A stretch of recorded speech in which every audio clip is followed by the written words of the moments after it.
Good morning, my friends. I hope you're doing well.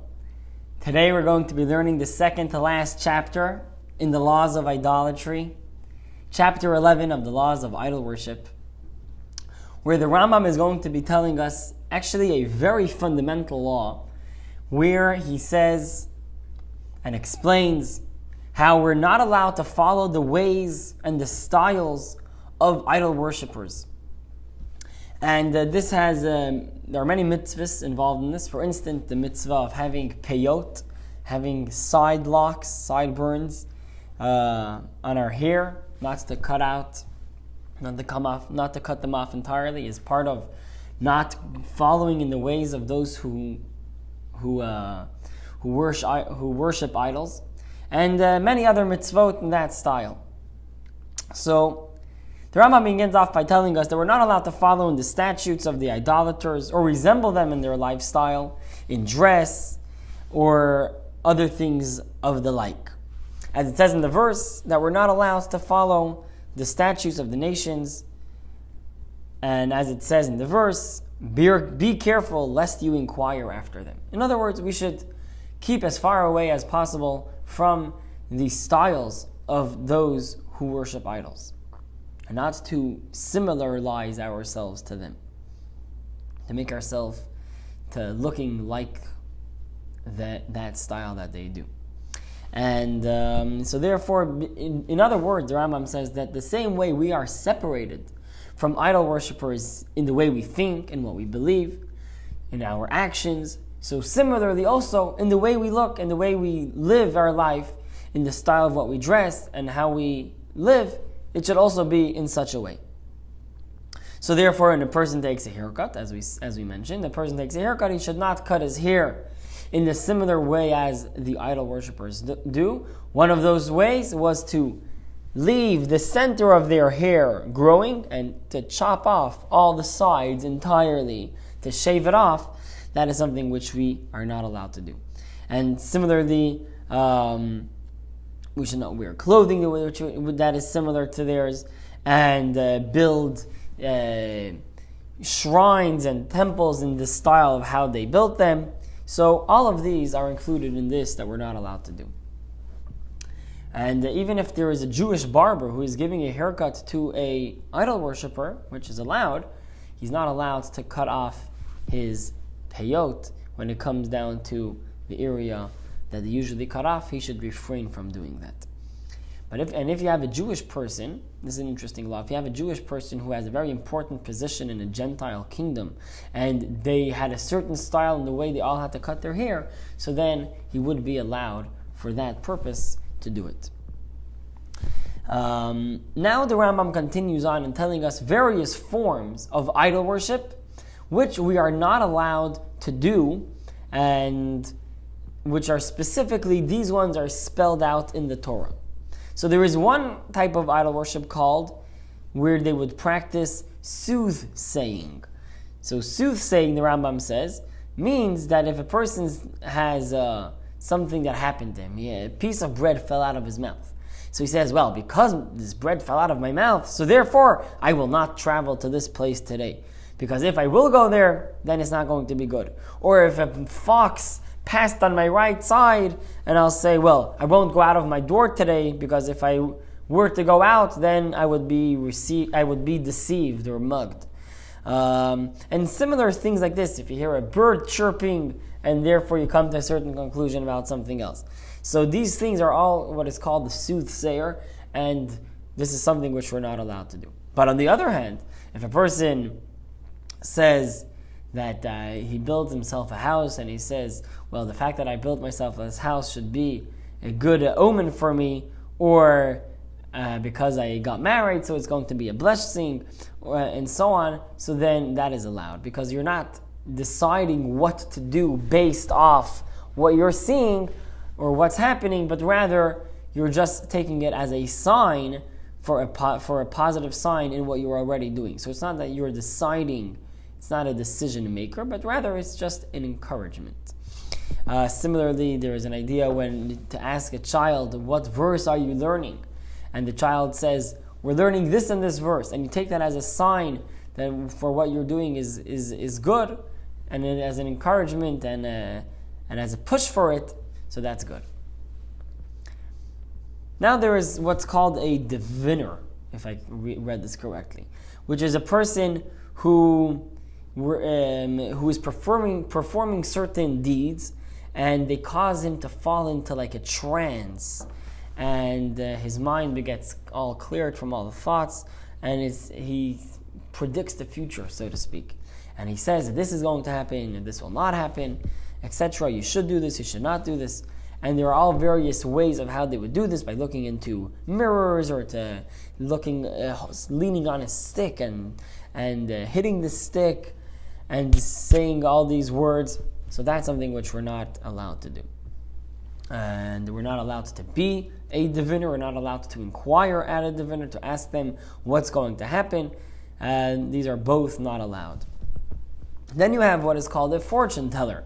So that's someone who is trying to predict auspicious times using astrology, saying this will be a good day, this will be a bad day, you should do this on this specific day, you should do that on that specific date. That's all not allowed to do. And we're not allowed to tell fortunes, we're not allowed to go and listen to a fortune teller. All of these are not allowed. And similarly, the Rambam says also any type of magic trick that deludes the person who is seeing it, as if you're doing something which is miraculous, so to speak, or doing something which is magic. That's something which we're not allowed to do either. As the Rambam in general told us that the way we're supposed to live our life is by being an upright person, and not to trick people. So. But that's in general. But it also comes over here in a law of not serving idols, which is one of the things that they would do is by doing these various magic tricks, which would deceive those who saw it. Then there is another form of idol worship by casting spells. So in other words, they would say about a certain snake. Now that since they did a certain action, so now the snake is not going to be dangerous anymore, or he says a certain thing to a person, and now he will not get hurt anymore.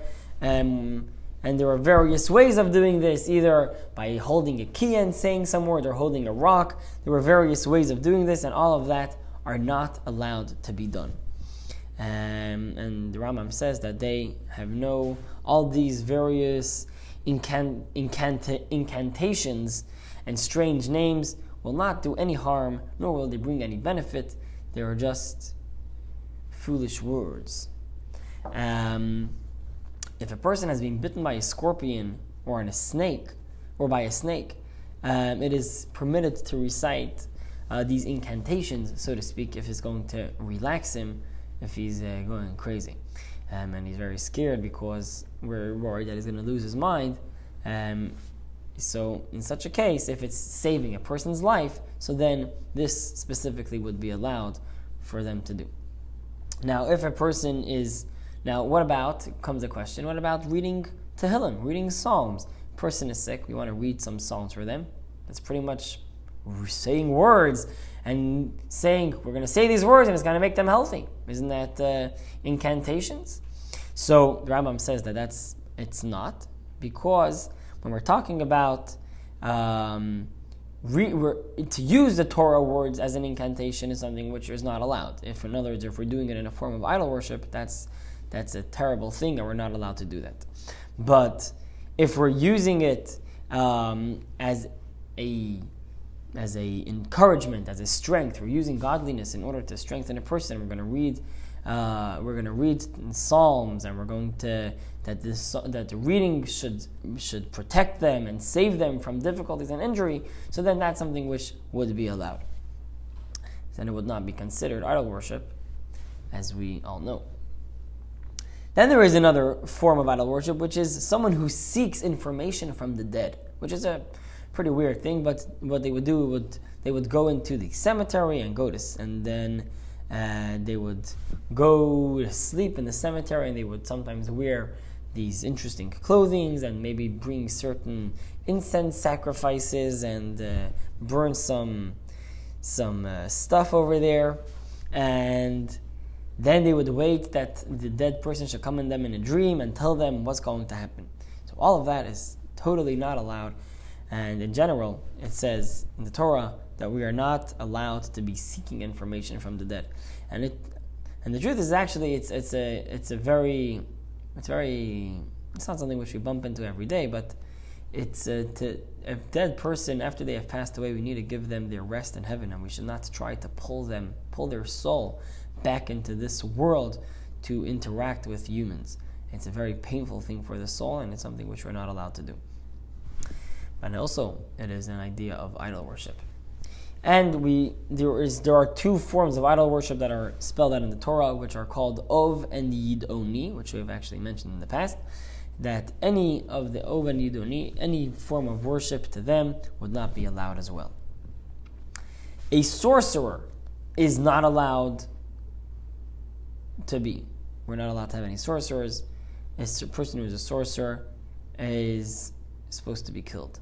But if it's just deceiving the eye, as we mentioned, so then they don't get. There would be a less of a punishment, although it's still not allowed. They would get a certain type of lash. And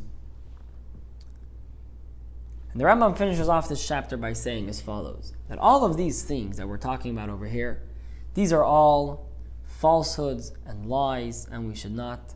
And that the original idolaters back in the day deceived people into following after them. But we should not follow after this. We have the wise Torah and we study it, and this is what's going to make us wise, and not to follow after these falsehoods. And as it says in the Torah that there is no black magic among Jacob or occult arts within Israel. In other words, this is something which is not for us. We should not go down that path and not get involved in it, because we have more important things, so to speak, that we should be involved in. And someone who does believe in it, and it's foolishness, and they should rethink it. But rather, we should think about the greatness of what the Torah teaches us, about the greatness of God, about the greatness of the world, and everything that happens. And as it says in the Torah, that we should be perfect in faith with our God. And that's a very fundamental idea, that when we're talking about our faith in God, it should be perfectly complete. And this is something which we need to work on, obviously. It doesn't come automatically. It's something which we have to work on, and we have to study about God. And when we invest our brain and we involve it with godliness, ultimately it's going to get closer and more connected to God. So that is the chapter for today, my friends. I hope you're all doing well, and we will continue, God willing, tomorrow with the last chapter in the laws of idol worship, and then we will come to the laws of repentance, which are a very fascinating set of laws.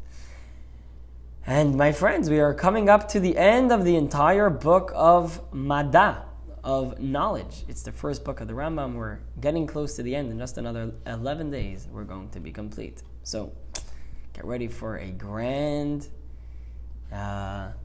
completion. It's going to be awesome. All right. All the best to you.